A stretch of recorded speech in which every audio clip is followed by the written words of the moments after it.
Hello বন্ধুরা, আজকে আমি লতি দিয়ে শুটকি মাছের রেসিপি করছি। দেখতে থাকো পুরো ভিডিওটা। লতিটা সুন্দর করে কেটে ধুয়ে নিলাম। এদিকে দেখুন শুটকি মাছটাকে তেলের মধ্যে দিয়ে ভেজে নামিয়ে ফেলবো।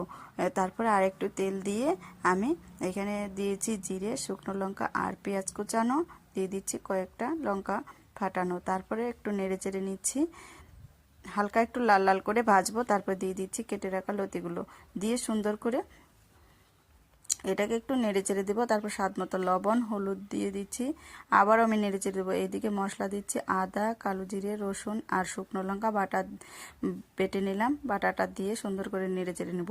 তারপরে দেখুন শুটকি মাছ দিয়ে আবারও আমি নাড়তে থাকবো।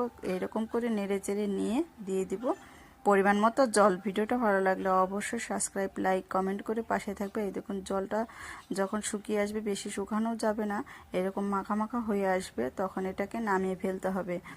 তো আপনারাও একবার হলেও বাড়িতে